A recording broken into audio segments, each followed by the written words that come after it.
네, 어제 하루 동안 평안하게 잘 지내셨지요? 예, 저와 함께 기도하심으로 우리 역사와 신앙 제 15강 강의를 시작하겠습니다. 함께 기도하시겠습니다. 사랑의 주 우리 하나님 아버지 감사합니다. 주님께서 저희들을 사랑하여 주시고 품에 안아 주시고 언제나 저희들을 기르시고 하나님 은혜로 이끌어 주심을 감사를 드립니다. 오늘 우리 주님 앞에 함께 모여 공부합니다. 주께서 이 자리에 함께하여 주시고 성령으로 임재하여 주셔서 저희들의 마음을 활짝 열어주시고 우리 주님의 말씀하시는 그 말씀에 귀 기울일 수 있도록 주께서 붙들어 주시옵소서. 저희들을 다 성령 충만하게 하셔서 성령의 나타남으로 모든 일을 행할 수 있도록 주님이 인도하여 주시옵소서. 처음 시작하는 시간이오니 마치는 시간까지 우리 주님께서 함께 하심을 믿사옵고 감사오며 예수님의 이름으로 기도하옵나이다. 아멘. 네, 우리 사도신경으로 신앙 고백하겠습니다.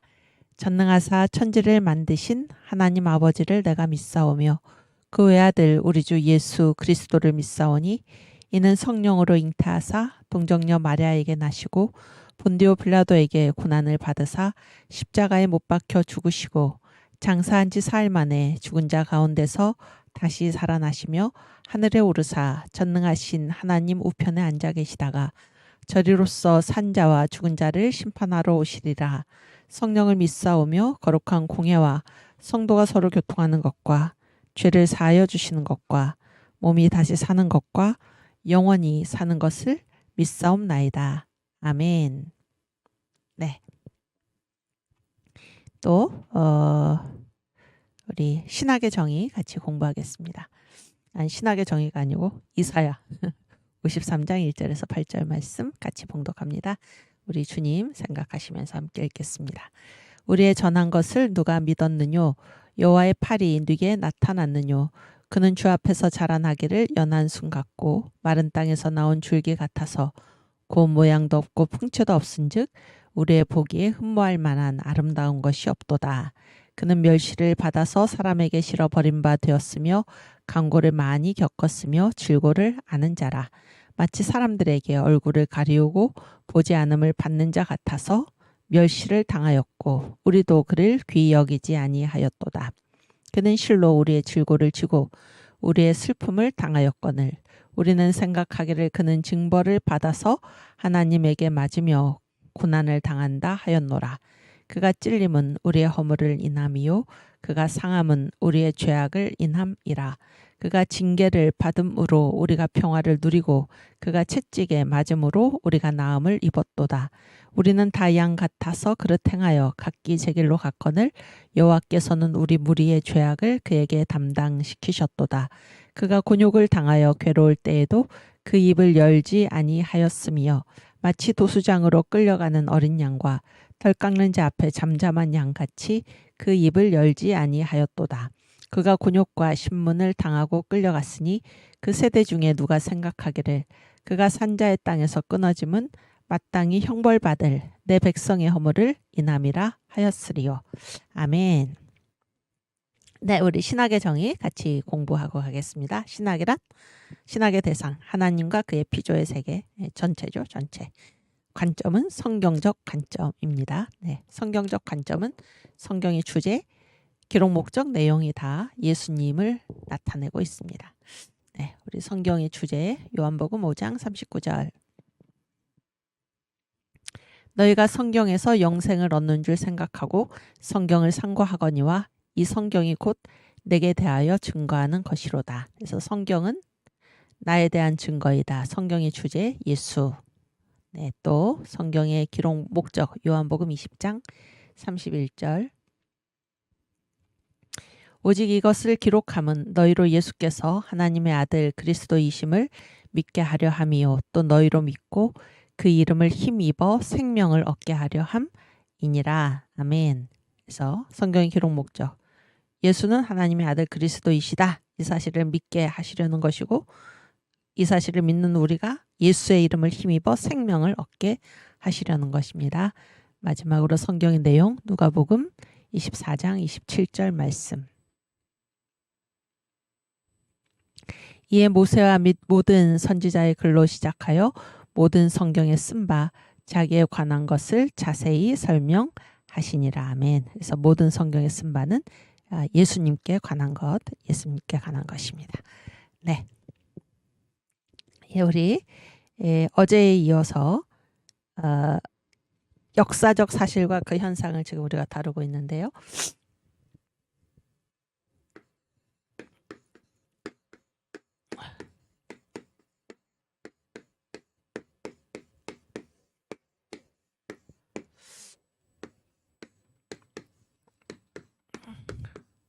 그래서 이 말은 두 시제로 되어 있습니다. 그래서 역사적 사실은 이제 과거죠. 과거에 있었던 어떤 일입니다. 과거에 있었던 실제 있었던 그 일이 언제 지금 그 현상을 일으킨다는 것입니까? 지금 그 현상을 일으키고 있다, 이런 얘기입니다. 그래서 역사에 어떤 일이 있었잖아요. 그런데 이거는 무슨 아무런 그 영향도 없고 효과도 없고 결과도 없는 그런 게 아니라 어떤 일이 옛날에 있었다라는 것이 그 현상이 지금 나타난다, 그러니까 지금.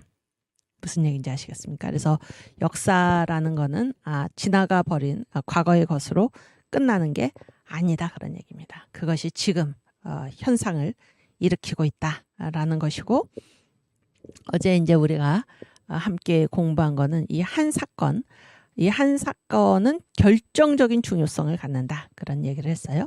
그래서 이제 욥기 8장 7절 말씀에 보면 내 시작은 심히 미약하였으나 내 나중은 심히 창대하리라. 그래서 옛날에 역사에 있었던 한 작은 사건, 미약한 시작, 그래서 아무것도 아닌 것과 같은 그런 것이 지금 심대한 창대한 나중으로 심각한 중요성을 가진 그런 문제로 지금 드러나고 있다, 그런 얘기입니다. 그래서 뭐 문제는 문제가 있다, 그런 얘기가 아니고 그 영향력의 범위, 그 모습, 그 출현의 범위가 그렇다라는 것입니다. 그래서 한 사건이 결정적이다, 그러니까 역사에서는 한 사건이 결정적이다. 그러면 우리가 역사를 살아갈 때 이 크기 있잖아요. 우리가 지금 겪고 있는 일의 크기나 대소나 이런 것들. 그래서 큰 거는 우리가 정성을 다해서 하고, 작은 거는 우리가 무시해도 되고, 그런 거가 있을 수가 없습니다. 그래서 역사에 있는 한 사건, 그것이 결정적인 중요성을 갖는다라는 사실을 우리가 생각을 하면은 매사 충실하게, 매사 우리가 하나님 앞에서 모든 일을 이제 감당해 나가야 할 것입니다. 그렇죠? 또 성경에서 말씀하시는 것이 무엇입니까? 작은 일에 충성하라는 게, 작은 일에 충성하면 하나님께서 큰 것을 너에게 맡기시겠다. 그래서 한 사람, 한 영혼의 구제, 그렇죠? 한 작은 일에 충성하는 것, 나에게 맡겨준 그 일, 그 사건, 그것에 충성하는 것, 이것이 이제 우리에게 요구되는 태도이다라는 것을 이제 생각하게 됩니다. 아시겠죠? 그랬을 때 이제 여기에서 우리가 한 가지 같이 상고할 거는 우리가 이제 그 지식의 구조 있잖아요. 지식의 구조를 얘기를 할 때, 그러니까 그 정광 목사님이 이제 지식의 구조를 말씀을 하실 때,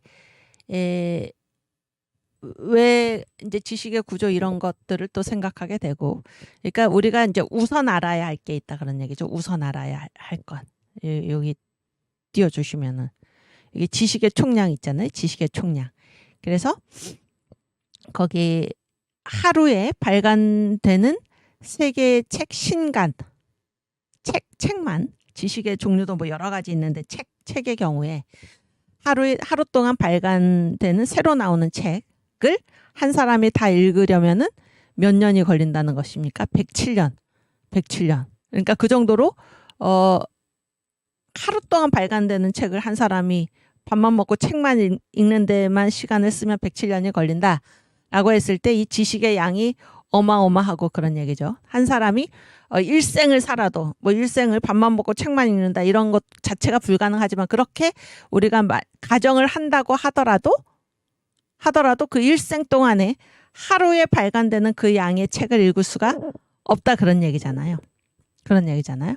그 정도로 이제 지식이 많은데 그러면은 그렇게 많은 지식을 우리가 이제 다 알 수도 없고 알 필요도 없는 거죠.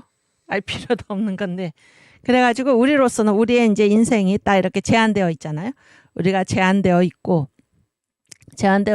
우리가 이제 뭐 이렇게 뭔가를 배우고 배울 뿐만이 아니라 배우는 이유가 무엇입니까? 제대로 살기 위해서 배우잖아요. 그랬을 때 뭔가를 배우는 일에 또 시간을 다 쓸 수도 없는 일입니다. 그래서 이 제한된 시간에 그런 얘기죠. 제한된 시간에 그러면 우리가 이제 어떤 일을 해야 됩니까? 선택적인 지식을 가질 수밖에 없다 그런 얘기예요. 그러니까 지식이 이렇게 무한대로 많은데 하루 동안에 발간되는 신간만 해도 읽는데 한 사람이 읽는데 107년이나 걸리는데 그게 뭐 그 지식이 책만 신간만 있는 게 아니다 그런 얘기잖아요. 뭐 이 역사에서 지금까지 이어져 온 거 이 모든 것을 우리가 다 알려고 하면은 그 불가능하고 그럴 필요도 없다 그런 얘기죠. 그랬을 때 알아야 될 것부터 안다 그런 게 중요하다 그런 얘기잖아요. 알아야 될 것부터 안다. 그래서 제 기억으로 가장 먼저 알아야 될 게 뭡니까? 여러분이 아니라 여기 한 분 계시는데 가장 먼저 알아야 될 게 자기 이름이죠. 자기 이름 알고 또 두 번째 알아야 될 게 뭐예요? 응? 자기 생일을 알고 세 번째는 그러니까 전 목사님 말씀에 전 목사님 자기 또 세 번째 뭘 자기 전화번호 정도는 알아요. 전화번호 정도 그렇죠? 네 번째는 뭐예요? 자기 부모님 성함. 네? 이런 게 이제 사람이라면 그 정도는 알아야 된다 그런 얘기잖아요. 그리고 나서 알아야 될 게 뭔가 성경이다. 성경. 아시겠어요? 네, 성경에서 하나님이 우리에게 어떤 말씀을 하시는가 그런 얘기죠. 그래서 이제 성경도 이제 성경이 이제 어떤 책인가? 그래서 성경을 뭐 읽는다고 성경을 다 알 수 있는 게 아니다 그런 얘기잖아요. 그래서 이제 이게 성경을 보는 눈이 열려야 되는데 그것이 무엇입니까? 이게 이제 성경을 제가 그걸 잊어버렸는데 무슨 원리인데 성경을 배우는 원리인가요? 무슨 하여튼 성경을 세우는 원리인가 하여튼 그런데 그게 뭡니까? 거기에서 핵심은 뭐예요? 그러니까 이제 설계도죠. 설계도 하늘의 식양이 있다 그런 얘기죠. 그래서 하나님께서는 이 세상을 창조하시고 이 역사를 다스리실 때 그게 뭐 창조로 나타난 그리스도 뭐 그 정도의 어디에 있을 것 같아.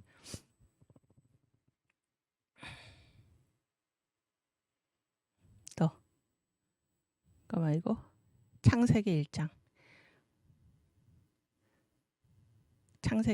이렇게 한번 쳐보세요. 그게 다요? 오케이 괜찮아요. 그래서 이제 이제 하나님 이게 설계도 하늘의 식양이잖아요. 하늘의 식양. 그래서 이거 누가 봤습니까? 모세가 봤죠. 모세가 시내산에 올라가서 봤고 그래서 이 설계도가 있다라는 걸 보고 이거를 이제 땅으로 끌어내린 게 뭐라는 것입니까? 성막. 그리고 그때 쓴 책이 모세오경이다 그런 얘기잖아요. 그리고 이거를 신약 시대에 이제 누가 봤습니까? 이 설계도를 사도 바울이 올라가서 보고 그렇지 이겁니다. 성경의 원리를 알자. 그렇지. 여기 한번 띄워주세요.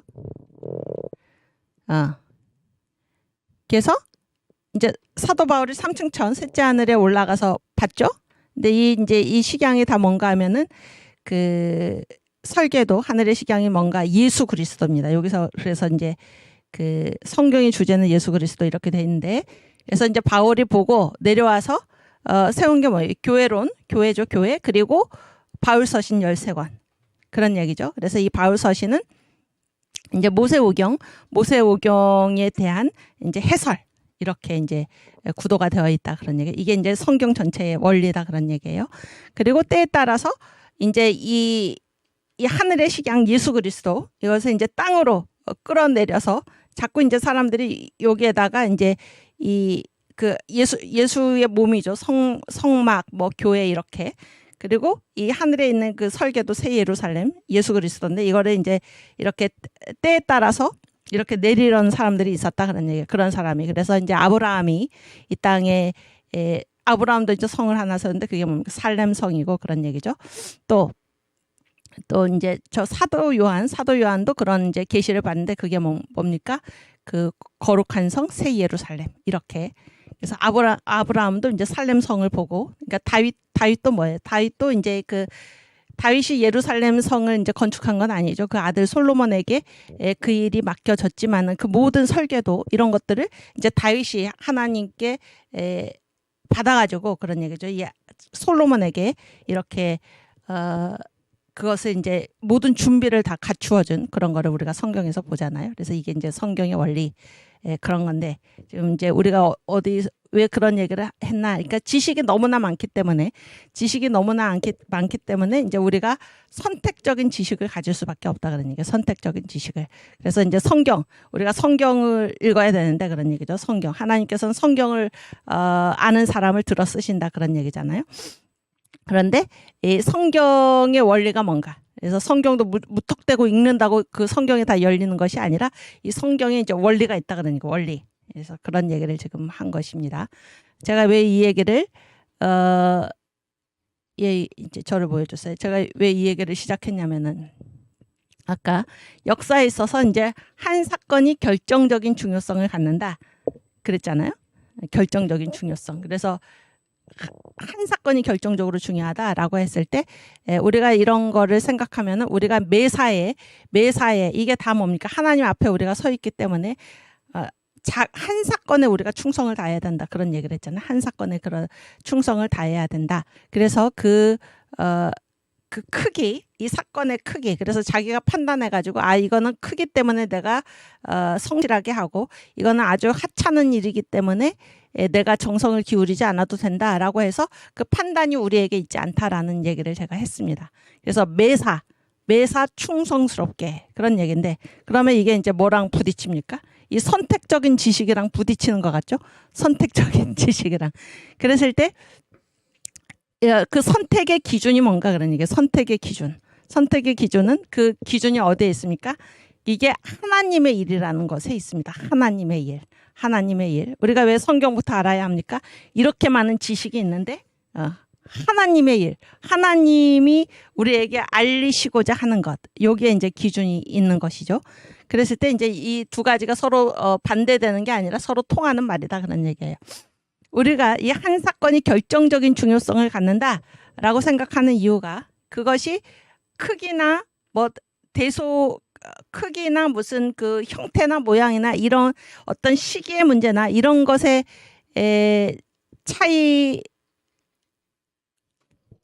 그런 것에 차이에 있다라는 것이 아니라 이 한 사건은 다 이게 역사에서 일어나는 모든 사건은 다 누구의 손길이라는 것입니까? 하나님의 손길이기 때문에 그런 사건 하나님과 관계없이 사건 자체에 대해서 우리가 이것이 큰 사건인가 작은 사건인가 이것의 때가 언제인가 이런 것을 우리로서 판단하게 돼 있지 않다 그런 얘기. 우리로서 판단하게 돼 있지 않다. 그래서 여기서 선택적 지식을 갖는다라는 것의 기준도 하나님이고 그런 얘기죠.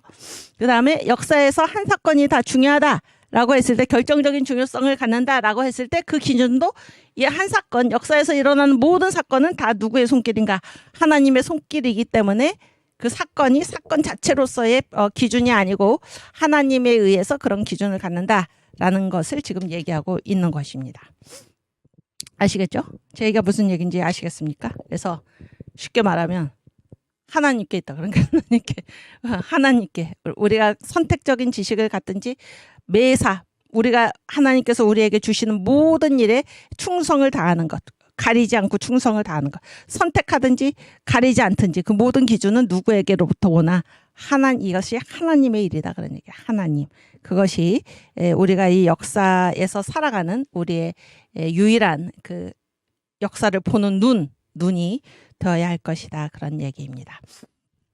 아시겠죠? 그래서 여기 어제 우리가 못한 거를 조금 더 얘기하고 가겠습니다. 띄워주시면. 그래서 하나님께서는 그러니까 우리가 하나님을 생각할 때 하나님은 워낙 위대한 분이니까 전능하신 하나님이니까 하나님은 큼지막한 그런 사건에만 관여하시고 이 역사 전체라든지 무슨 우주라든지 이런 사건에만 관여하시고 내가 지금 겪고 있는 이 사소한 일, 이 하찮은 일, 이제 하나님, 크신 하나님에 비해서 아무것도 아닌 이러한 사소한 일에는 하나님께서 아무 관심도 가지지 않을 것이다. 이렇게 착각할 수가 있죠. 제가 아는 이제 어떤 장로님이 이제 그런 말씀을 하셨는데, 자기는 이제 이렇게 아주 큰 문제만 하나님께 기도를 하고, 작은 거는 자기가 해결할 수 있기 때문에 기도를 안 한다. 이런 하나님이 이제 얼마나 좀 귀찮으시겠나.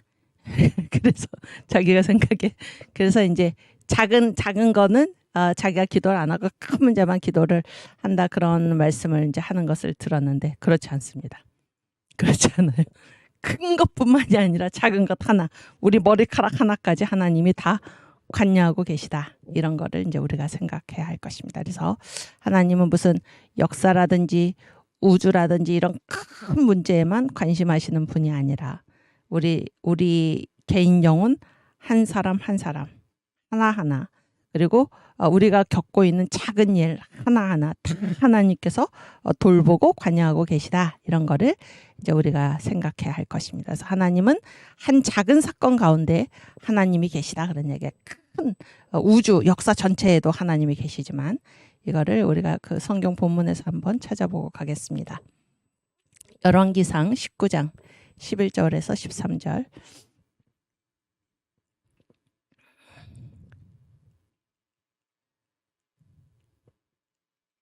네, 11절부터 13절. 네. 그래서 이게 뭐 엘리야죠, 엘리야가 이제 갈멜산 전투에서 대승리를 거뒀는데, 이튿날 이세벨이 이제 막 이세벨의 그 한 여자, 이방 여자죠, 이 왕비의 이제 이 호통 거기에 놀라가지고 지금 도망가가지고 이제 숨어 있는 그런 상태잖아요. 그래서 이제 하나님께서 여호와께서 가라사대 너는 나가서 여호와의 앞에서 산에 섰으라 하시더니, 여호와께서 지나가시는데 여호와의 앞에 크고 강한 바람이 산을 가르고 바위를 부수나 바람 가운데서 여호와께서 계시지 아니하면서, 지금 여기 포인트는 뭔가 하면 크고 강한 바람 가운데 주님께서 계실 것 같은데 지금 거기 계시지 않았다 그런 게 바람 가운데. 또 바람 후에 지진이 있으나 지진 가운데도 여호와께서 계시지 아니하며, 그렇죠? 또 지진 후에 불이 있으나 불 가운데도 여호와께서 계시지 아니하더니 불 후에 세미한 소리가 있는지라. 그래서 세미한 소리 가운데 계신 하나님, 세미한 소리 가운데 계신 하나님. 그래서 하나님은 큰 크고 산을 부수는 크고 강한 바람 가운데, 또 땅을 진동시키고 땅을 갈라지게 하는 지진 가운데, 뭐 불 가운데 이렇게 하나님이 계실 것이다. 그런데 그렇지 않고 세미한 소리 가운데 계신 하나님, 세미한 소리 가운데. 13절. 그래서 엘리야가 듣고 겉옷으로 얼굴을 가리우고 나가 굴 어귀의 섬에 소리가 있어 저에게 임하여 가라사대 엘리야야 내가 어찌하여 여기 있느냐. 그래서 세미한 소리 가운데 계신 하나님이죠. 또 욥기 26장 4절.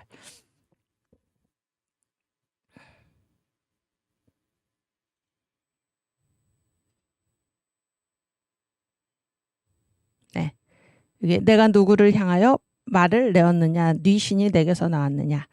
예, 여기도 이제 그 세미한 소리 가운데서 계신 하나님, 이거를 이제 나타내고 있습니다. 그래서 하나님께서는 그러니까 역사는 모두가 하나님의 손길이다라고 했을 때, 역사를 구성하는 그런 구성인자들이 뭐 큰 것도 있지만은 한 사건, 한 작은 사건, 한 세미한 소리 이런 것도 있잖아요. 이 모든 것이 한꺼번에 역사를 구성하고 있는 것이죠. 그랬을 때 역사는 하나님의 손길이다라고 했을 때, 하나님은 한 작은 사건 안에 계신다. 그러니까 한 작은 사건 안에 큰데도 계시지만 이런 것을 이제 우리가 생각하게 됩니다. 또 그 옆에 오늘 파워포인트 띄워주시면은,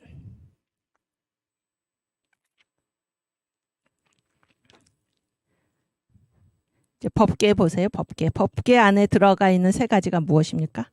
여기 제가 써놨죠. 율법. 그 돌판이죠. 두 돌판. 율법이죠. 그 다음에 뭡니까? 만나. 만나다 하면 금항아리고, 그 다음에 아론의 쌍난, 지팡이, 마른 지팡이. 이게 마른 지팡이인데 싹이 났다 그런 얘기잖아요.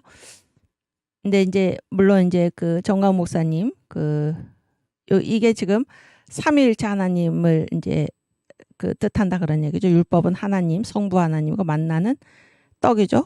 생명의 떡, 성자 하나님, 그리고 아론의 쌍난, 이 지팡이, 이거는 뭐예요? 성령 하나님. 그런데 지금 이 율법과 만나, 제가 거기를 파란색으로 해놨는데, 이 율법과 만나는 그 시간을 한번 보자 그런 얘기. 시간.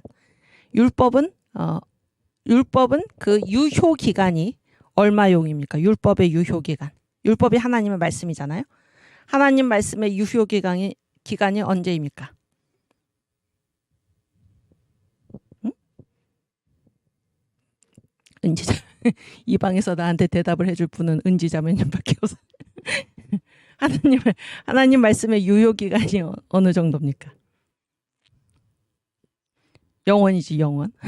잘했어. 계속이지. 계속이에요. 아주 잘하셨어요. 그런데 이 영원보다는 계속이라는 말이 더 좋은 것 같아요. 절 보여주시면.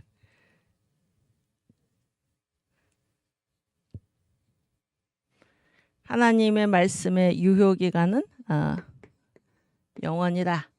영원. 계속된다 그런 얘기죠. 우리가 이제 말을 사용을 할 때 제가 왜 영원보다는 계속이라는 말이 더 좋다라고 했냐면은 어떤 것이 이렇게 그 현실감이 있습니까? 제 말은.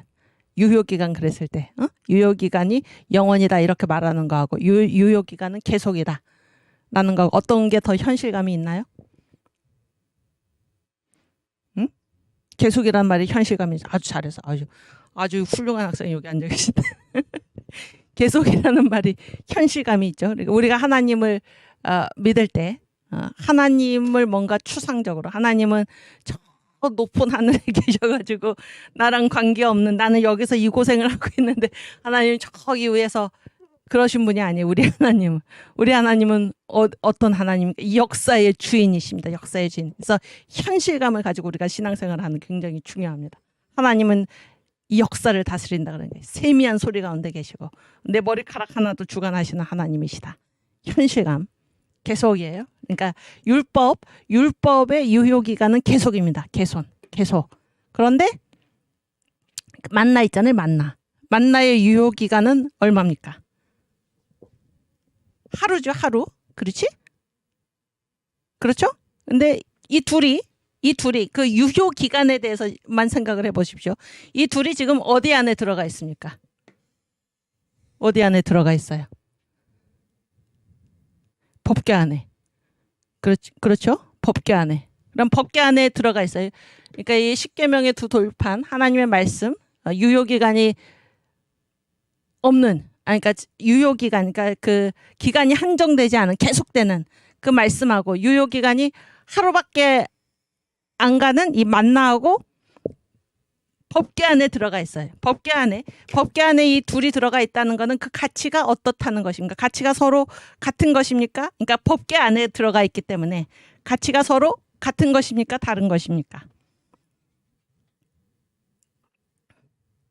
네? 같아요, 달라요?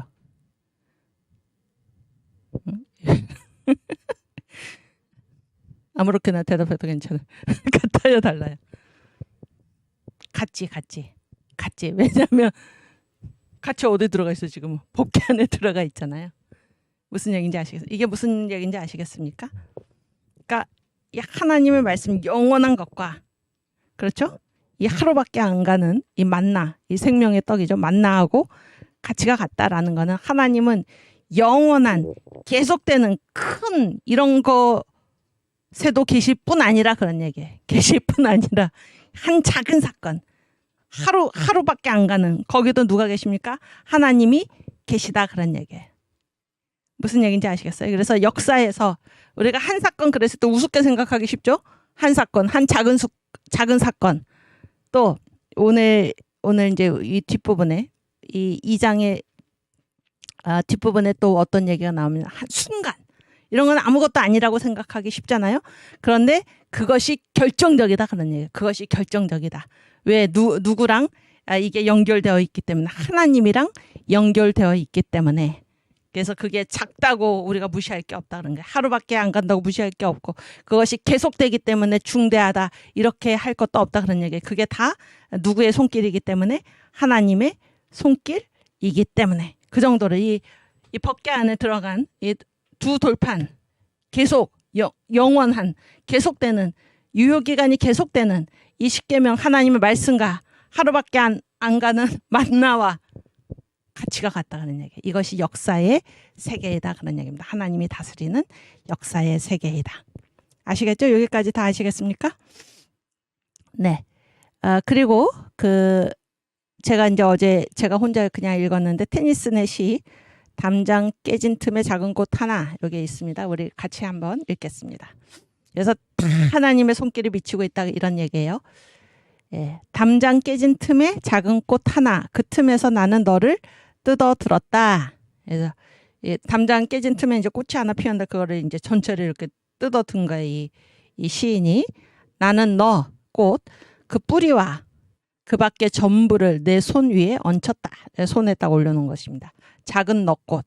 그러나 너 작지만은 내가 무엇인지 이해한다면 그리고 다 이해한다면 하나님이 누구신지 사람이 무엇인지를 다 알 수 있을 것이다. 그래서 역사에 있는 어떤 한 사건, 한 작은 미물 이런 것도 다 누구의 손길이라는 것입니까? 하나님의 손길이다. 그러니까 무시할 게 없다 그런 얘기예요. 그래서 너를 온전히 이해한다면 하나님이 어떤 분이신가? 사람이 무엇인가? 라는 것을 다 알 수 있다. 다 누구의 손길입니까? 하나님의 손길이 미치고 있기 때문에 그런 얘기입니다. 오케이. 우리 여기 이제 아까 어떤 우리 채팅에 여기 방송에 들어와 계신 우리 어떤 학생이 나의 작은 신음에도 응답하시는 그런 말을 올려주셨는데 아주 적절한 말입니다. 지금 우리가 그런 얘기를 하고 있죠. 하나님은 나의 작은 신음에도 응답하신다. 나의 작은 신음에도 응답하신다. 그래서 로마서에 보면은 우리가 이제 하나님께 뭐라고 기도할 바를 알지 못할 때에도 성령께서 어떻게 하십니까? 로마서 8장에 말할 수 없는 탄식으로 그렇죠? 우리를 위해서 기도하시죠. 26절인가요? 뭐 그 정도 돼. 26절인가. 그렇지. 우리 이 성경 한번 읽고 그 찬송 부르겠습니다. 이와 같이 성령도 우리 연약함을 도우시나니 우리가 마땅히 빌 바를 알지 못하나 오직 성령이 말할 수 없는 탄식으로 우리를 위하여 친히 간구하시느니라. 이분이 우리가 믿는 하나님입니다. 우리의 작은 신음에도 응답하시는 하나님. 더 나아가 우리가 뭐라고 빌 바를 알지 못할 때에도 성령께서 말할 수 없는 탄식으로 우리를 위해서 친히 간구하시는 분. 우리가 우리 자신을 아는 것보다 우리는 사실 우리 자신을 잘 모르잖아요. 우리 자신을 아는 것보다 누가 우리를 잘 아십니까? 하나님께서. 그렇죠? 우리가 지금 이렇게 제가 강의도 하고 또 우리 은지 자매님 여기서 저와 함께 이렇게 앉아있고 이 모든 기계를 딱 살피면서 이렇게 하는 힘을 누가 주시나요? 이게 어떻게 가능합니까? 지금도 우리 주님 예수께서 그런 얘기예요. 하늘 보좌 우편에서 우리를 위하여 간구하고 계신다. 이분이 우리가 믿는 하나님입니다. 얼마나 감사합니까? 얼마나 감사합니까? 오케이. 그 찬양 함께 부르겠습니다. 하나님의 사랑을 사모하는 자 하나님의 평안을 바라보는 자 너의 모든 것 창조하신 우리 주님이 너를 얼마나 사랑하시는지 하나님께 찬양과 경배하는 자 하나님의 선하심을 닮아가는 자 너의 모든 것 창조하신 우리 주님이 너를 자녀 삼으셨네. 아멘. 하나님 사랑의 눈으로 너를 어느 때나 바라보시고 아멘. 하나님 인자한 귀로서 언제나 너에게 기울이시니 어두움에 밝은 빛을 비춰주시고 너의 작은 신음에도 응답하시니 너는 어느 곳에 있든지 주를 향하고 주만 바라볼지라. 하나님 사랑의 눈으로 너를 어느 때나 바라보시고 아멘. 하나님 인자한 귀로서 언제나 너에게 기울이시니 어두움에 밝은 빛을 비춰주시고 너의 작은 신음에도 응답하시니 너는 어느 곳에 있든지 주를 향하고 주만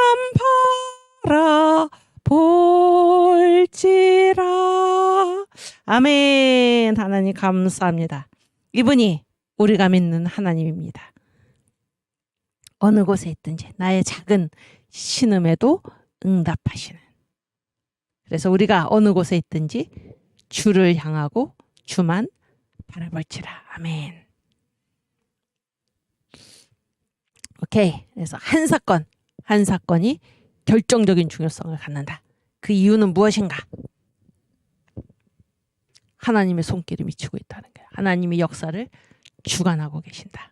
하나님은 세미한 소리 가운데 나의 작은 신음에도 응답하시는 그런 분이시다. 말할 수 없는 탄식으로 나를 위해서 기도하시는 그분이 우리가 믿는 하나님이시다라는 사실을 기억하시길 바랍니다.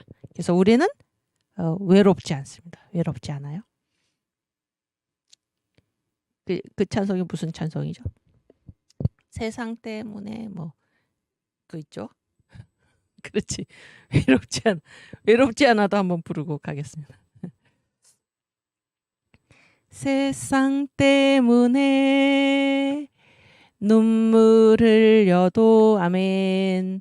외롭지 않아 주님 계시니 세상 때문에 서름 당해도 주님 때문에 외롭지 않아. 아멘. 외롭지 않아 주님 계시니 두렵지 않아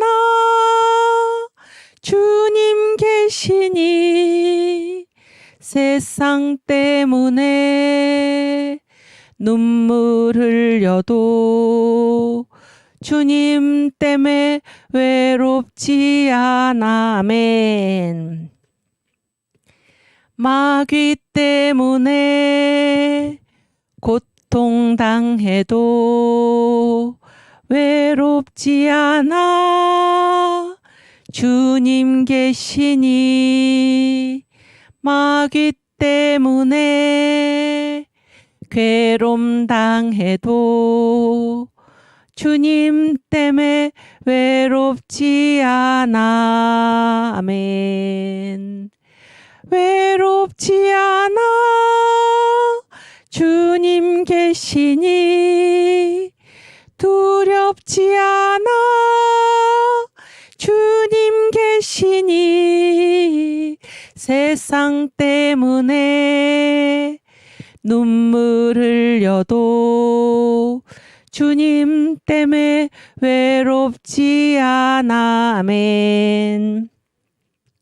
세상 친구들 나를 떠나도 외롭지 않아 주님 계시니 세상 친구들 나를 버려도 주님 때문에 외롭지 않아. 아멘. 외롭지 않아 주님 계시니 두렵지 않아 주님 계시니 세상 때문에 눈물 흘려도 주님 때문에 외롭지 않아. 아멘. 하나님 감사합니다. 아멘. 여러분 그 에스더 있죠? 에스더 이 정광 목사님 에스더 설교 제목이 무엇입니까? 에스더서 가지고 하는 설교 제목이 왕을 사로잡으라죠. 왕을 사로잡으라.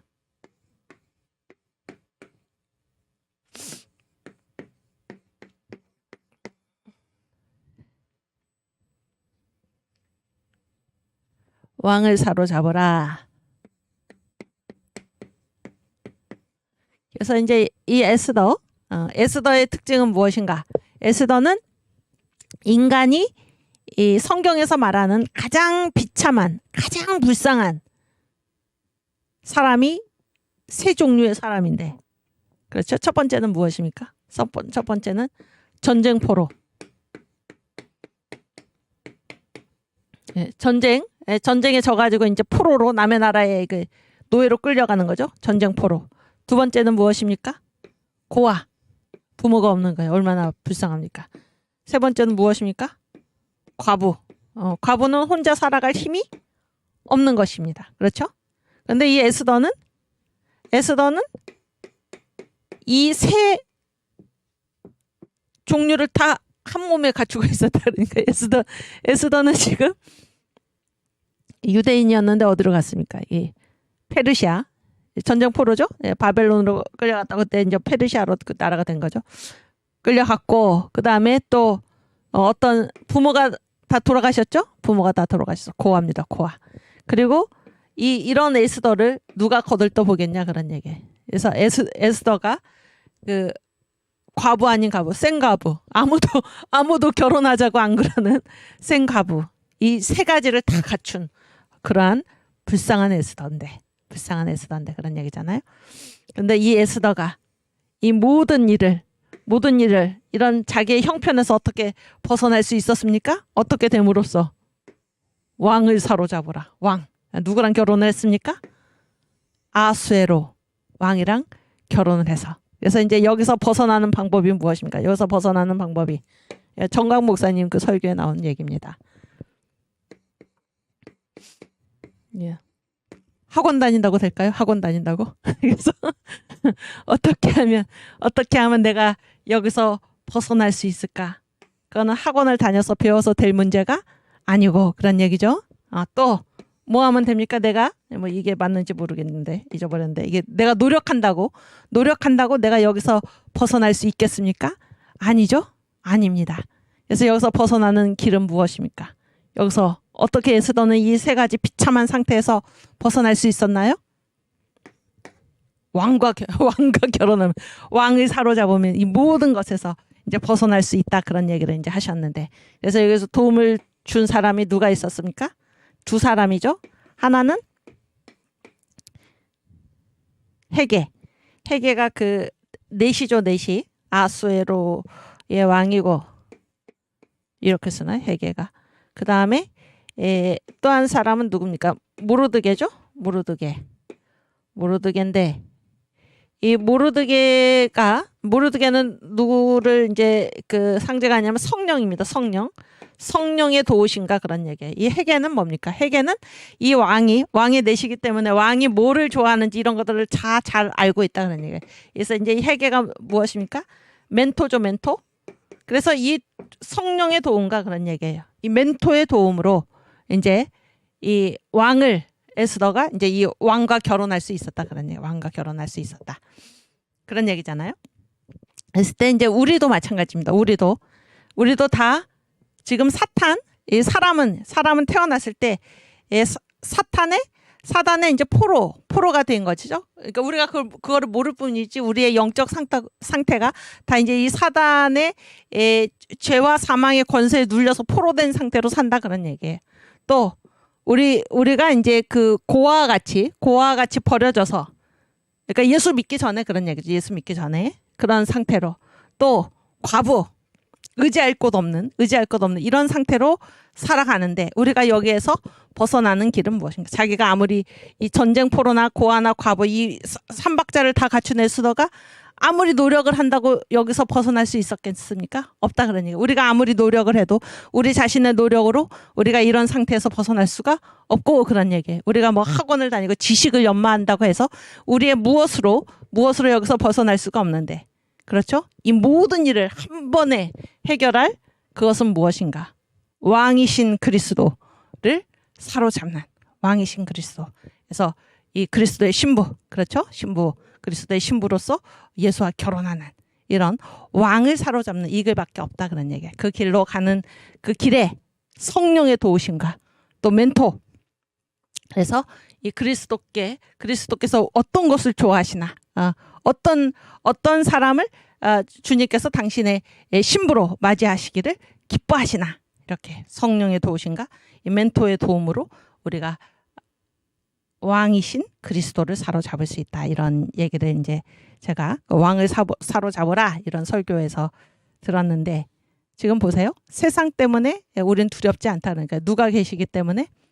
주님이 계시기 때문에 두렵지도 않고 우리는 무섭지도 않다.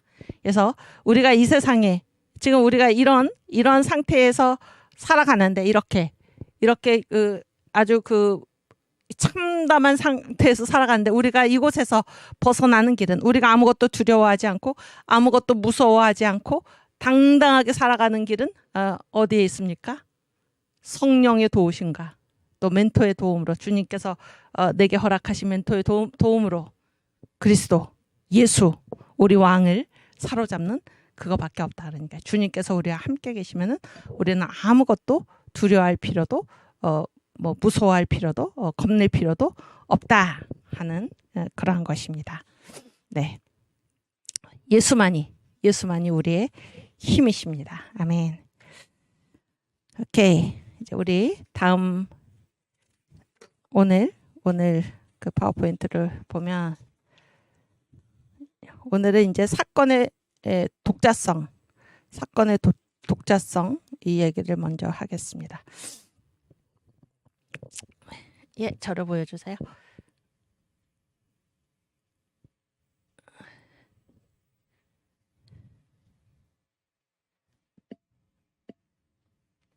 그러니까 어제나 오늘이나 우리가 얘기하고 있는 것의 전체 주제는 뭔가 하면 한 사건입니다. 역사에 있어서 한 사건, 그런 얘기인데, 어제 얘기한 거는 이제 한 사건이 결정적으로 중요하다, 결정적 중요성을 갖는다.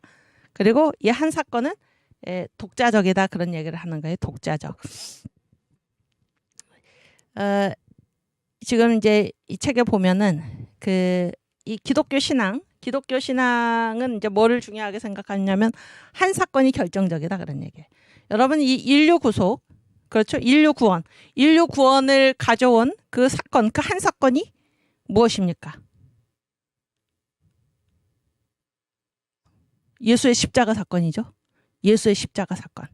그 한 사건이죠. 그 한 사건이 온 인류의 구원을 가져오는, 그러니까 이 말을 또 잘 알아들어야 되는데, 모든 사람이 다 구원받는다. 만인 구원론을 얘기하는 게 아니고, 그 예수의 십자가가 뭐예요? 모든 사람의 죄를 다 대속하신 거죠. 그런데 누가 구원을 받습니까? 그 십자가 공로, 십자가 보혈의 신세지기를 원하는 그 사람은 어떻게 됩니까? 구원을 받는 거죠. 구원을 받는 겁니다. 어쨌든 그 길이, 그 모든 사람, 인류 구원의 길이 어디에서 열렸습니까? 그토록 중대한 사건이 예수의 십자가, 그 한 사건에서 열렸다, 그런 얘기예요. 그래서 사람들은 그리고 이제 이 현대 과학은 자꾸 뭐를 얘기를 하냐면은 이런 한 사건이 획기적이다 이런 거를 부인을 합니다. 그래서 뭐가 과학인가? 뭐가 과학이냐면은 어떤 개별적인 특성 있잖아요. 개별적인 특성에 영향을 받지 않는 모든 것에 관통하는 개별적인 특징이 있으면 안 돼. 모든 것에 그냥 그 일률적이라고 하는 거는 그 안에 다양성을 인정하는 것입니까? 안 하는 것입니까? 일률적으로 일률적이라고 하는 거는 그 안에 있는 다양성 하나하나의 다양성을 인정하는 것입니까? 안 하는 것입니까? 안 하는 거죠. 그냥 천편일률이라는 말이 있잖아요. 천개가 돼도 다 똑같다 그런 얘기잖아요. 그런 얘기잖아요. 그래서 과학에서 추구하는 그런 것의 특징은 뭔가 하면은 개별성을 인정하지 않고 일반화시키는 거예요. 아시겠어요? 일반화시키는 거예요. 이거는 그런 점에서 뭐랑 굉장히 다릅니까? 기독교에서는 뭐예요? 지금 우리가 믿는 성경에서 한 사건이 중요하다는 거예요. 한 사건이 어제 얘기했죠. 아브라함이 그 비둘기 쪼개지 않은 것 때문에 그렇게 엄청난 결과를 가졌다. 한 사건이 중요하다. 이런 얘기잖아요. 그래서 이 신앙하고 기독교 신앙하고 이 현대 과학하고 그런 점에서 전혀 반대의 입장에 서는 것입니다. 우리는 한 사건이 중요합니다. 역사에서는 한 사건이 중요해요. 아시겠어요? 한 사건이 결정적이다 그런 얘기예요. 그것이 반드시 예수님의 십자가 사건만 그런 거 아닙니다. 우리가 어제 얘기했죠. 역사에 있어서 아주 작은 미약한 그 사건이 지금 엄청나게 심대한 영향을 끼친다 하는 것입니다. 과학은 어떻습니까? 과학은 이게 미약하면은 나중에도 이것이 어떻게 됩니까?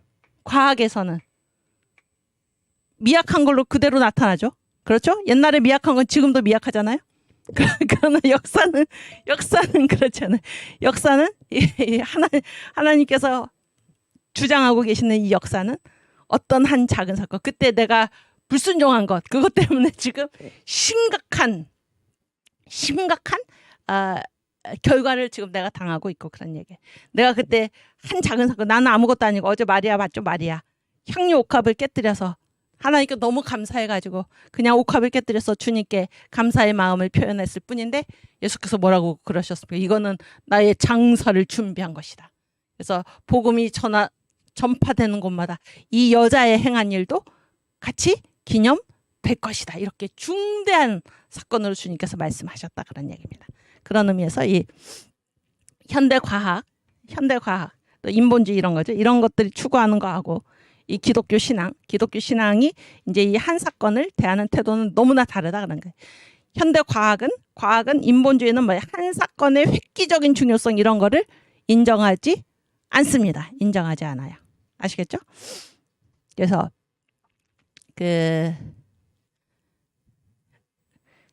그러니까 이제 성경에서 말하는 하나는 뭡니까? 우리가 다 뭐를 받았습니까? 한 세례. 우리가 한 세례. 또 한 성령.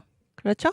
우리가 믿는 주님도 한 주님. 뭐 이렇게 이게 이제 성경에서 말하는 하나인데 이 하나는 무엇입니까?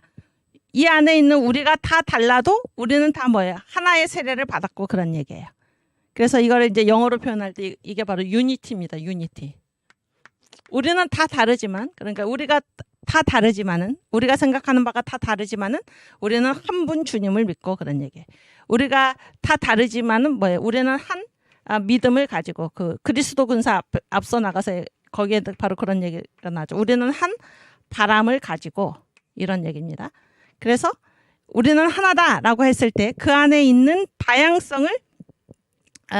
다양성을 이렇게 지우는 얘기가 아닙니다. 우리는 다 다르지만은 그러나 우리가 믿는 주님은 한 분이고 이게 바로 성경에서 말하는 하나입니다. 하나.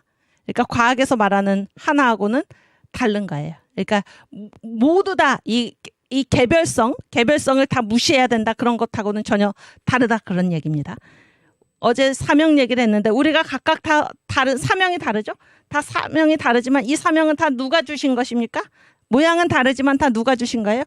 하나님께서 우리에게 주신 것이다. 그래서 우리가 믿는 하나님은 동일하죠. 동일한 것. 그래서 한 분 하나님께서 우리에게 각각 다 서로 다른 사명을 부여하셨다. 그래서 이 하나다라는 거는 성경에서 말하는 하나, 우리가 이 기독교 신앙에서 말하는 하나라는 거는 그 안에 있는 다양성을 인정하는 말입니다.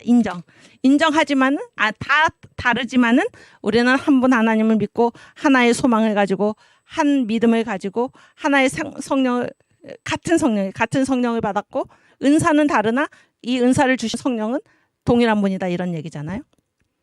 이해가 되시죠? 제 얘기가 무슨 얘기인지 이해가 되십니까? 네. 그런데 저희 집 아이가 이제 군대 해병대 갔는데 걔가 그 훈련소 있잖아요. 훈련소에서 이제 훈련 다 마치고 이렇게 단체 사진을 찍어가지고 집으로 딱 보내왔더라 사진을. 근데 군복 입혀놓으면 어떻습니까, 여러분? 군복 입혀놓으면은 어떤가요? 다 똑같아 보이죠? 그래서 그 애가 제 아들이기 때문에 제가 걔를 찾았지. 모를 뻔했어요. 이런 거를 이게 뭐냐면 이게 바로 획일성입니다. 획일이라는 거는 무슨 말인가? 획일이라는 거는 기독교에서 말하는 이 하나다라는 것하고는 전혀 다른 얘기인데 이거는 그 안에 있는 그 다양성을 인정하지 않는. 그래서 모든 다른 거를 다 인정하지 않아요. 그래서 다 똑같아야 됩니다. 그 안에 있는 것이 다 똑같아야 된다. 이런 게 바로 이제 획일성입니다. 그래서 이 획일성을 영어로 쓰면 유니포미티죠.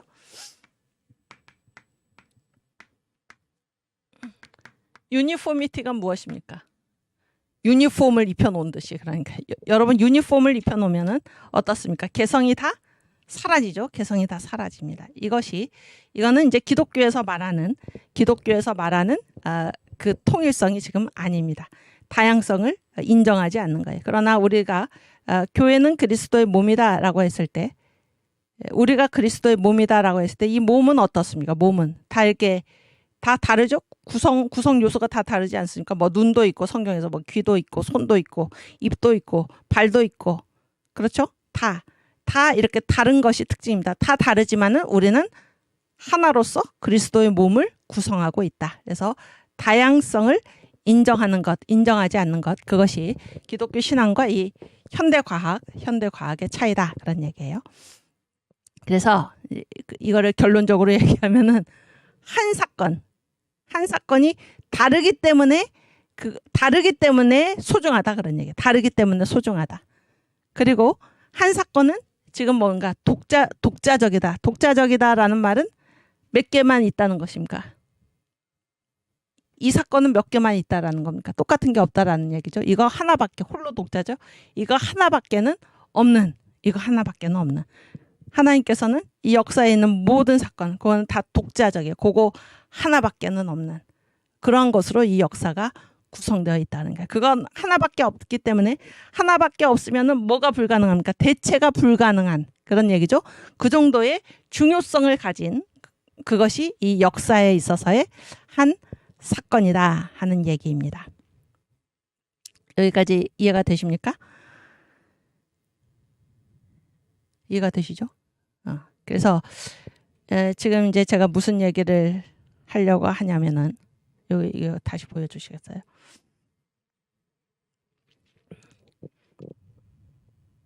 그래서 가장 첫 번째 네모가 뭔가 역사에서의 한 사건이 인간 전체 운명을 결정하는 그 정도로 결정적인 중요성을 갖는다. 그런 걸 얘기하는 게 바로 이제 우리가 믿는 기독교 신앙입니다. 아시겠죠? 어제도 얘기를 했지만은 여러분들은 어떻게 여기 청교도 신학 특강에 와 있었습니까? 그래서 다 무슨 똑같은 일을 겪어서 온 게 아니에요. 다 뭐 다른 어떤 사건을 통해서 예를 들어서 뭐 그 전 목사님 유튜브에서 전 목사님 설교를 들었다. 설교를 들은 것도 뭡니까? 다 다르죠? 다 다릅니다. 다 다른 그것이 결정적인 게 돼가지고 내가 여기 지금 청교도 신학 특강에 와가지고 우리 하나님의 말씀 성경에 대해서 배우고 그런 얘기죠. 성경에 하나님께서 우리가 알아주시기를 우리가 알아주기를 원하시는 게 바로 이런 것이구나. 이런 것도 배우고 또 이 역사라는 거는 하나님의 손길이구나. 이런 것도 배우고 그렇죠?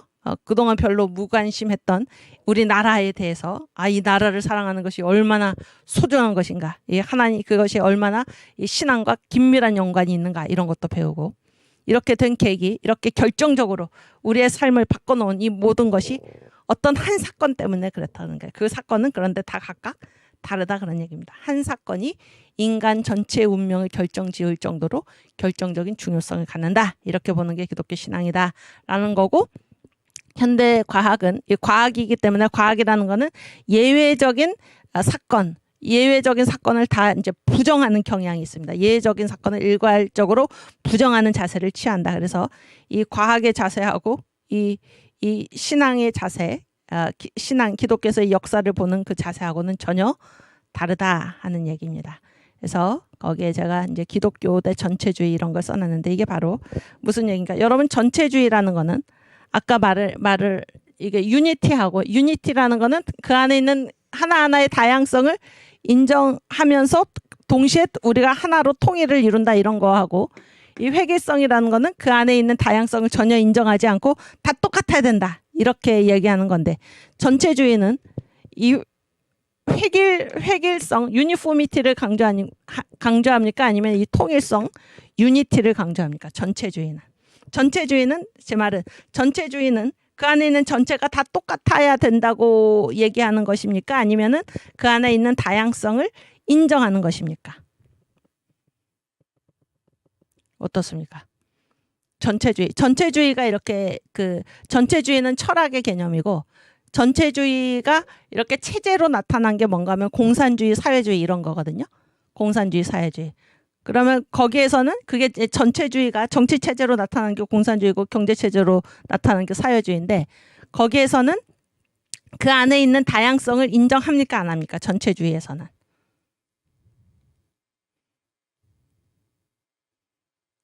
네. 전체주의에서는 인정하나요? 안 하나요? 응?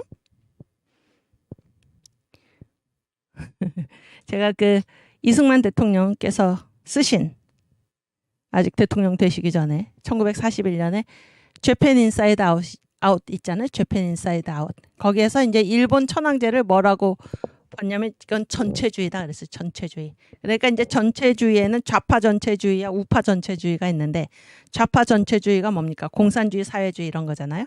우파 전체주의가 뭡니까? 일본의 그 천황제, 그다음에 독일의 뭐예요? 나치즘, 히틀러 있죠? 나치즘, 그다음에 이탈리아, 무솔리니, 파시즘 이런 게 있잖아요. 그게 다 전체주의입니다. 그 공통의 생각은 무엇인가? 전체주의는 전체가 다 똑같아야 된다 그런 얘기예요. 전체가 다 똑같아야 된다. 그 안에 뭔가 이 전체 똑같은 컬러로 가는데 하나라도 다른 걸 얘기하면은 용서 못한다 그런 얘기예요. 그래서 히틀러 같은 경우에 이 나치즘이 뭡니까? 나치즘이 이제 어떤 민족만이 순수하다 그런 얘기예요. 어떤 민족만이 순수하고 우수하다 그런 얘기입니까? 이 아리안족, 이 독일 종족만이 순수하고, 그래서 자기들의 기준을 가지고 순수하지 못한 누구를 다 이렇게 숙청을 했습니까? 유대인들. 그래서 650만을 죽였잖아요. 650만. 뭐가 아니기 때문에? 자기들과 같은 아리안족이 아니기 때문에. 그래서 이 유대인들을 홀로코스트죠. 대학살을 벌인 그런 무서운 게 바로 전체주의입니다. 전체주의라는 거는 그 안에 있는 전체가 다 똑같아야 된다 그런 얘기예요. 다 똑같기 때문에 옳은 게 몇 가지가 있는 것입니까? 옳은 게 하나만 있다 그런 얘기예요. 하나만. 천황제 마찬가지죠. 천황제. 그래서 이 일본 민족이 뭡니까? 이 일본 민족은 이게 신의 자손이라는 거죠. 신의 자손. 그래서 일본은 굉장히 대단하게 생각하고, 그래서 이제 자기들과 다른 나라나 다른 국가나 뭐 다른 민족에 대해서는 무시하는 무시할 뿐만이 아니라 다 이렇게 일본 민족과 같이 돼야 된다. 이런 경향이 바로 전체주의인 것입니다. 이 전체주의가 굉장히, 이거는 기독교 신앙하고는 아주 반대편에 있는 그러한 사고 체계가 바로 전체주의입니다. 아주 무서운 거죠. 전체주의라는 게. 그래서 이 전체주의는 뭐를 인정하지 않습니까? 개별성을 인정하지 않아요. 개별성, 뭐 다양성. 그래서 한 사건은 중요하지 않습니다. 뭐가 중요합니까? 전체가 중요해요. 전체가. 그러나 기독교 신앙은 성경에서는 뭐예요? 주님은 나의 작은 신음에도 응답하시는 분입니다. 전체주의에서는 신음 같은 건 있을 수가 없어요. 신음 같은 건 나약한 거는 있을 수가 없고 용납받을 수도 없습니다. 무서운 얘기죠. 무서운 얘기입니다. 그래서 공산주의에서 이 전체를 따르지 않는 그래서 이제 100%다 전체에 일치해야 되는데 어떤 사회 구성원은 한 20%밖에 기준을 채우지 못하는 것입니다. 이런 사람들을 뭐라고 그럽니까? 이런 사람들을 반동문자라고 그럽니다. 반동문자. 그래서 반동문자는 어떻게 합니까? 전체주의에서 숙청을 하죠. 숙청. 그래서 뭐 제가 이제 그 어렸을 때 국민학교 이럴 때 북한의 실상에서 끔찍한 것 중에 뭡니까? 다 뭐 아오지 탄광, 숙청이죠. 반동문자의 숙청 그런 거를 이제 배웠는데 숙청이라는 말은 그 말 자체는 뭡니까? 청소한다는 말이죠. 청소한다. 그래서 어떤 양심의 가책도 없는 거. 사람을 죽이는데 아무런 양심의 가책이 없는 것입니다. 그래서 이 더러운 것을 이 사회에서 제거한다. 이렇게 아주 무시무시한 아주 잔인한 이런 것들이 지금 이 전체주의의 사고인데 요즘 우리나라에서 이 주사파 정부 이 주사파 사상에 물든 이 사람들, 북한의 김정은 정권도 마찬가지고 다 어떻습니까? 이 전체주의적 사고입니다. 전체주의적 사고. 그래서 그 무슨 공산당 일당, 북한 뭐 노동당 일당 그게 진리죠. 그래서 거기에 따르지 않는 자들은 뭡니까? 이거는 사회 오물덩어리고 반동문자고 그래서 죽이거나 뭐 무슨 어디로 보내거나 무슨 노동교화형에 처하거나 아무렇게나 해도 전혀 양심의 가책이 되지 않는 오히려 좋은 일을 하는 것입니다. 사회를 정화시키는 좋은 일을 한다. 얼마나 이게 무서운 사고 방식입니까? 그렇지 않습니까? 예, 우리나라도 무슨 이 방역 그래서 뭡니까? 이 무슨 예배의 자유, 신앙의 자유 이건 누구도 범할 수 없는 천부 인권에 해당하는 그런 자유의 영역인데 어떻습니까? 이 전체라는 이름으로 무슨 방역이라는 이름으로 그런 자유쯤 우습게 부정해도 괜찮은 것으로 이렇게 여기는 이러한 것들이 이 전체주의적 사고 이게 얼마나 무서운 것인가라는 것을 우리가 생각하게 됩니다. 기독교 신앙은 정반대다는 게 정반대. 우리는 한 사건이 독자적이고 그러니까 한 순간이 독자적이고 결정적이고 이런 것을 얘기하는 것이 바로 기독교다 그런 얘기예요. 왜 그런가? 그것이 누구의 손길입니까? 하나님의 손길이기 때문에.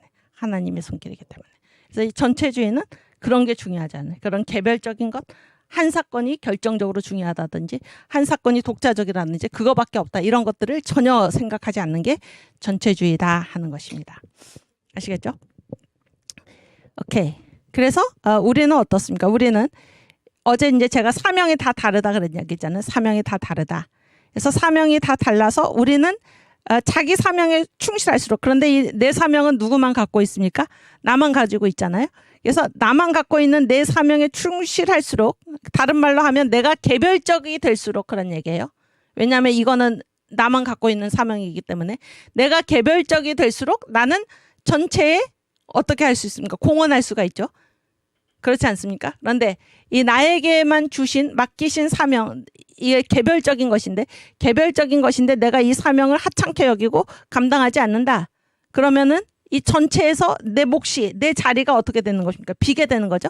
비게 되면 나는 이 전체에 공헌하지 못하는 것입니다. 그래서 이 기독교 신앙에서는 우리는 어떻게 하면 할수록 우리가 전체에 공헌하게 되는 거야. 내가 개별적이 되면 될수록. 여기서 개별적이라는 말은 뭐예요? 나에게 맡겨준 그 달란트, 나에게 맡겨진 달란트, 그거는 나한테만 주신 거잖아요, 하나님께서.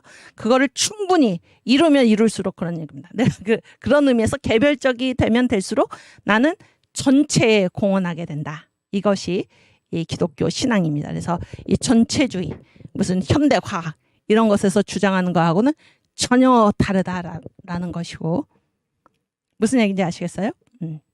그랬을 때 어제도 그런 얘기를 했지만은 왜 하나님은 저희를 나한테 안 맡기시고 나한테 이런 일을 주셨나라고 생각하지 않는 것입니다. 그래서 내 사명을 다른 사람의 사명과 비교하는 어리석은 일을 벌이지 않는 것입니다. 왜냐하면 나는 내 사명을 충실하게 감당할수록, 다른 말로 내가 개별적이 되면 될수록 나는 전체에 공헌할 수 있기 때문에 사명 간에 무슨 비교 의식이라든지 우열을 겨루든지 그런 일을 하지 않는 것입니다. 이게 우리가 믿는 이 기독교 신앙, 우리가 예수님을 믿는다 하는 것이 얼마나 이것이 위대한 일인가라는 것을 새삼 생각하게 되는 것입니다.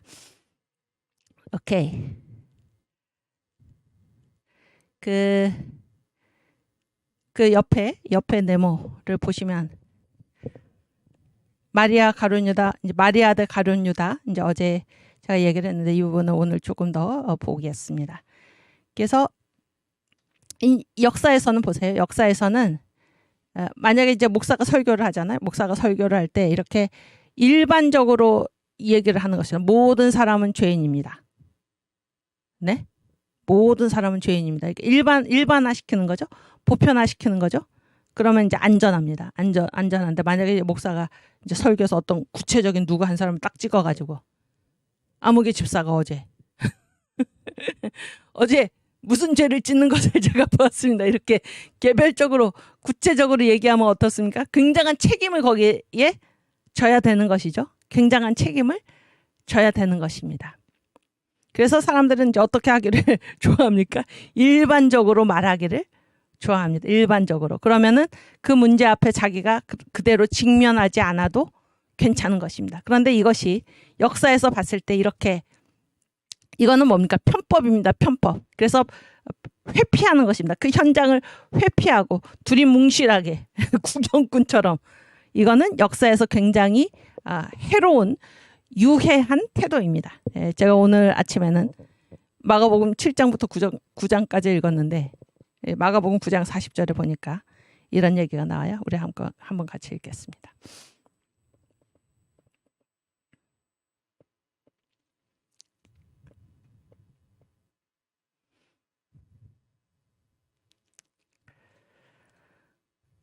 네, 주님께서 말씀하신 거죠. 네, 우리를 반대하지 않는 자는 우리를 위하는 자니라. 그렇죠? 우리를 반대하지 않는 자는 우리를 위하는 자니라. 그래서 여기에 딱 몇 편밖에 없습니까? 편이 몇 개입니까? 요게 둘밖에 없어요. 중립지대는 없다 그러는 거예요. 중립지대는 없다. 그러니까는 적군 아니면은 우리 편이라는 거예요. 반대편 아니면 우리 편. 이렇게.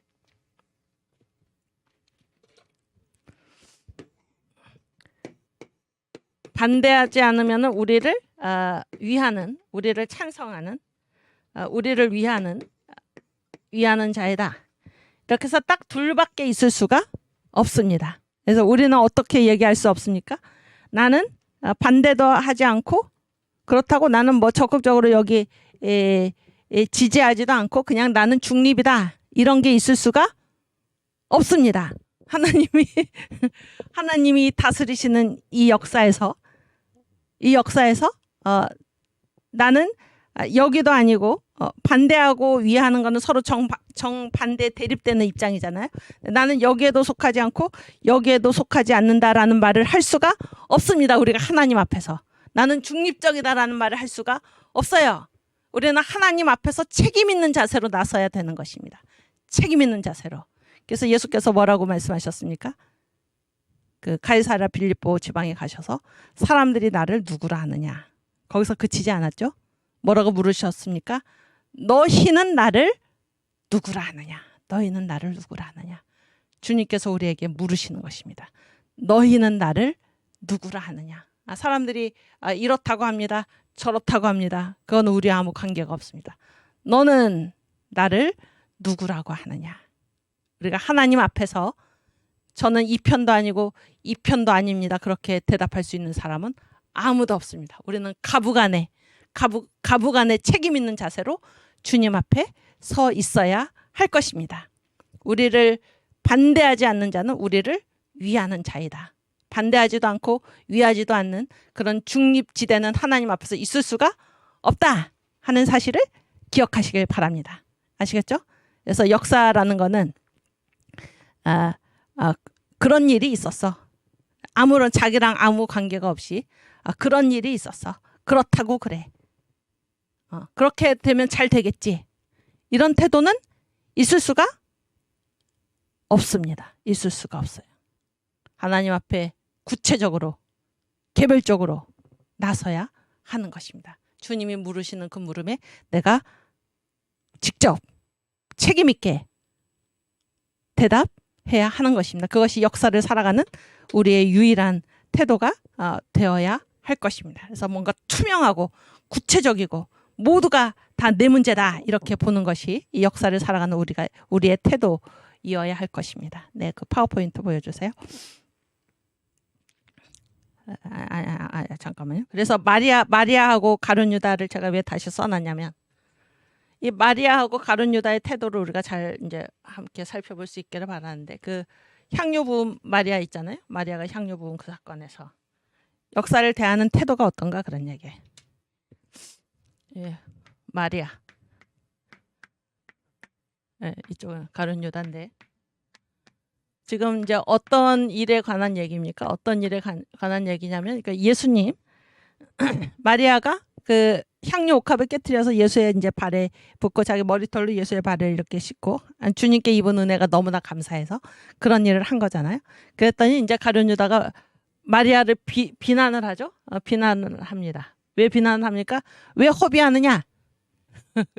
주님께 한 일을 지금 허비했다고 그러면서 왜 허비하느냐? 이것을 300데나리온에 팔아서 가난한 자들에게 나눠주면 좋을 뻔했다. 그런 얘기잖아요. 그래서 첫 번째, 둘 중에서 누가 행동을 했습니까? 누가 일을 했나요? 누가 일을 했어요? 마리아하고 가룟 유다 중에서 일을 한 사람은 누구입니까? 예수님을 위해서 일을 한 사람은 누구입니까? 마리아죠. 무슨 일이라도 일을 한 사람은 누구예요? 일한 사람은 누구예요? 마리아. 가룟 유다는 무슨 일을 했나요? 무슨 일을 했나요? 아무 일도 안 했죠. 아무 일도 안 했어요. 여기는 일을 안 했어. 가룟 유다는. 그렇죠? 마리아의 관심은 지금 이 가룟 유다가 한 말에 왜 이게 허비하느냐? 그래서 허비하느냐? 그러니까 이거를 쓸 대상이 있다 그런 얘기죠.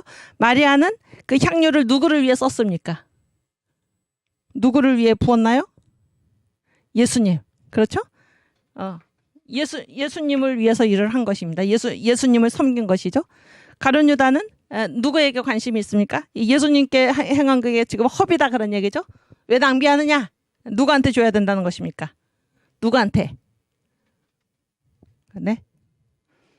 가난한 사람들.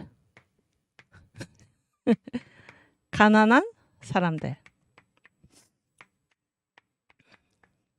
가난한 사람들에게 줘야 된다 그런 얘기죠. 세 번째. 누가 말을 했나요? 거기에 보면은 이 사건의 전개에서 보면은 말한 사람이 마리아는 무슨 말을 했나요? 안 했나요? 아무 말도 안 했어요. 마리아는 말이 없습니다. 마리아는 말이 없고 마리아는 말이 없고 누가 말을 했습니까? 누가 말만 했나요? 가룟 유다는 일은 하지 않고 말만 한 것입니다. 말만. 오케이? 말만. 그랬을 때 이 마리아가 한 일, 그 다음에 이 마리아가 한 일에 대해서 평가를 내리신 분, 그 의미를 찾아주신 분이 누구십니까? 누구신가요? 예수님입니다. 예수님에게서 마리아가 한 일의 의미가 밝혀진 것입니다. 그렇죠? 그러나 가룟 유다는 지금 아무 일도 안 하고 말만 했는데 이 가룟 유다가 한 이 말한 이 일에 대해서 예수께서는 뭐라고 말씀하십니까?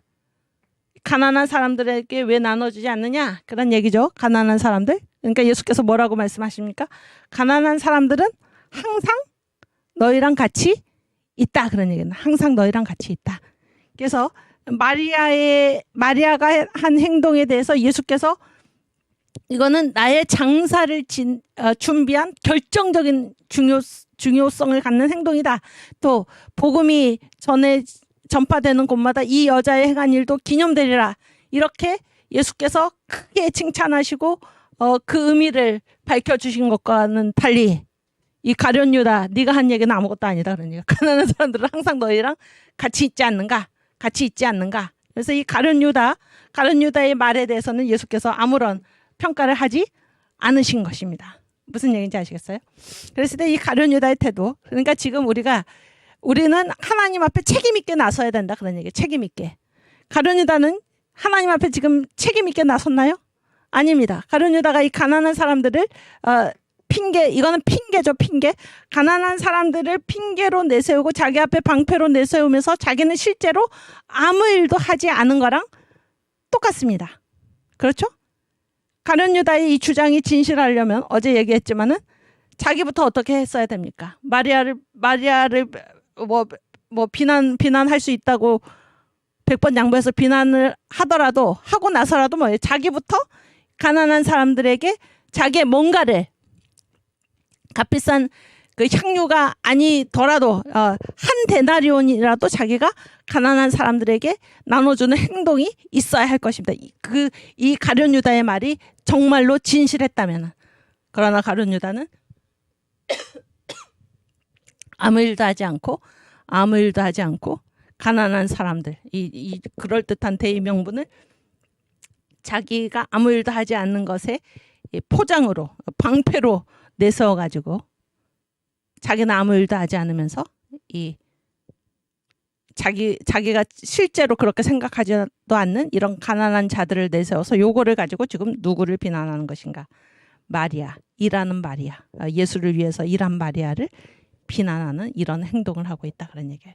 그래서 이 역사에서 이거를 일반화시키고 나는 어느 편에도 속하지 않아, 이런 게 굉장히 공정하고 그런 것처럼 보이지만 어떻습니까? 어느 편에도 속하지 않는다는 것은 그 사람은 아무 일도 지금 하지 않는다라는 얘기입니다. 우리가 하나님이 다스리시는 역사에서 우리가 나는 어떤 편에도 속하지 않아 라는 말을 결코 할 수가 없습니다. 우리는 예수를 반대하거나 아니면 예수를 위하거나 둘 중에 하나밖에는 설 수 없는 것입니다. 이쪽도 아니고 이쪽도 아닌, 예수 편도 아니고 예수를 반대하는 마귀 편도 아닌 그런 중간 지대는 있을 수가 없습니다. 있을 수가 없어요. 그러니까 이 역사에서 이런 태도, 가룟 유다와 같은 태도, 아무 일도 하지 않으면서 어떤 대의명분을 내세워가지고 그것을 가지고 일하는 사람들을 비난하고 박해하는 이런 태도가 얼마나 이것이 해로운 태도인지, 그리고 있어서는 안 되는 그런 모습인지를 우리가 다시 한번 생각하게 되는 것입니다. 여러분들은 어떻습니까? 여러분들은 어떻습니까? 주님께서 지금 나를 찾으시는데, 주님께서 지금 나를 부르시는데 어떻습니까? 아직은 아닙니다. 하나님. 나는 이 편도 아니고 이 편도 아닙니다. 하나님, 조금만 더 생각해 볼게요. 이렇게 유보의 태도를 취하거나 일반화시키고 이거는 내 문제가 아닙니다, 아직까지는 아닙니다 라고 우리가 주장하고 있지는 않습니까? 이 역사를 하나님께서 다스리신다라는 것을 우리가 알면은 우리에게는 그런 무책임한, 아무 책임도 지지 않는 사람들이 예수를 누구라고 그럽니다. 이런 차원에서 우리가 멈출 수가 없다라는 것입니다. 너희는 나를 누구라 하느냐? 너는 나를 누구라고 하느냐? 우리는 이 하나님의 질문을 피해갈 수가 없습니다. 아멘. 그래서 마가복음 8장 29절 우리가 읽었나요? 안 읽었나요?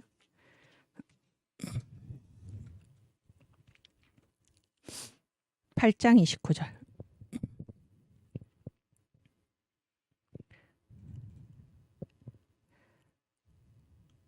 네, 27절부터 읽을까요? 27절.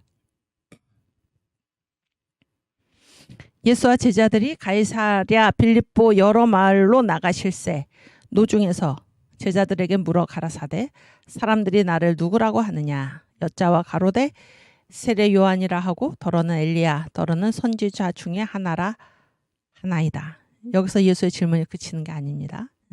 또 물으시되 너희는 나를 누구라 하느냐. 예, 사람들이 뭐라고 그러는 거, 그런 거 하고 달리 그런 것과는 별도로 너희는 나를 누구라 하느냐. 이 질문은 주님은 우리에게 물으시는 것입니다. 그래서 우리는 바로 주님 앞에서 고백할 수 있어야 됩니다. 주는 그리스도시요 살아계신 하나님의 아들이십니다. 누가 그렇게 고백하는 것입니까? 사람들이 그렇다고 합니다가 아닙니다. 내가 내 입으로 주님 앞에 바로 서서 마주 서서 주님, 주는 그리스도이십니다 라고 고백할 수 있어야 할 것입니다. 아멘. 또 마가복음 그 밑에 8장 36절에서 38절. 사람이 만일 온 천하를 얻고도 제 목숨을 잃으면 무엇이 유익하리요? 사람이 무엇을 주고 제 목숨을 바꾸겠느냐? 누구든지 이 음란하고 죄 많은 세대에서 나와 내 말을 부끄러워하면 인자도 아버지의 영광으로 거룩한 천사들과 함께 올 때에 그 사람을 부끄러워하리라. 제가 지금 할 말이 많은데 지금 시간이 3분밖에 안 남았기 때문에 가장 일단 선택적으로 얘기를 하면 선택적으로 할 말을 먼저 하면 가장 마지막 절 있잖아요. 누구든지 이 음란하고 죄 많은 세대에서 나와 내 말을 부끄러워하면 인자도 아버지의 영광으로 거룩한 천사들과 함께 올 때에 그 사람을 부끄러워하리라. 여러분 보세요. 우리가 이 세상 살아가면서 지금 이게 음란하고 죄 많은 세대에서 지금 우리가 살고 있잖아요. 우리가 살고 있는데 여기에서 우리의 태도는 딱 두 가지입니다. 여기에서 예수님과 예수님의 말을 부끄러워하든지 그런 얘기죠. 예수님과 예수님의 말을 인정하든지 자랑하든지 둘 중에 하나입니다. 그래서 우리가 이 세상을 살아갈 때 우리는 주님과 주님의 말씀을 부끄러워하지도 않고 우리는 주님과 주님의 말씀을 인정하지도 않는 그런 중간지대는 있을 수가 없습니다. 있을 수가 없어요. 이게 지금 그런 말씀입니다. 누구든지 이 음란하고 죄 많은 세대에서 나와 내 말을 부끄러워하면 그러면은 그 결과가 무엇입니까? 그 결과가 어디까지 영향을 미칩니까? 하나님 앞에서 심판대 앞에서 그런 얘기예요. 주님도 아버지의 영광으로 거룩한 천사들과 함께 올 때 주님이 세상 다시 오실 때 나랑 내 말을 부끄러워한 그 사람을 나도 부끄러워하겠다. 여러분 우리 이 역사에서 투명하게 구체적으로 주님 앞에 서서 주님의 말씀 주님과 주님의 말씀을 음란하고 죄 많은 세대에서 사람들 앞에서 부끄러워하든지 인정하든지 투명한 데가 있어야 된다는 거예요. 투명한 데가. 이것이 역사를 살아가는 우리의 유일한 태도입니다. 인정도 안 하고 부끄러워하지도 않고 그런 공간에 있을 수가 없다라는 것입니다. 있을 수가 없다. 네. 시간이 다 됐으므로 오늘 여기서 마치도록 하겠습니다. 주기도문 하고 마치겠습니다. 하늘에 계신 우리 아버지여 이름이 거룩히 여김을 받으시오며 나라의 임하옵시며 뜻이 하늘에서 이룬 것 같이 땅에서도 이루어지이다. 오늘날 우리에게 일용할 양식을 주옵시고 우리가 우리에게 죄 지은 자를 사하여 준 것 같이 우리 죄를 사하여 주옵시고 우리를 시험에 들게 하지 마옵시고 다만 악에서 구하옵소서. 대개 나라와 권세와 영광이 아버지께 영원히 싸움나이다. 아멘. 네, 감사합니다. 네, 다음 주에 다시 반갑게 뵙겠습니다.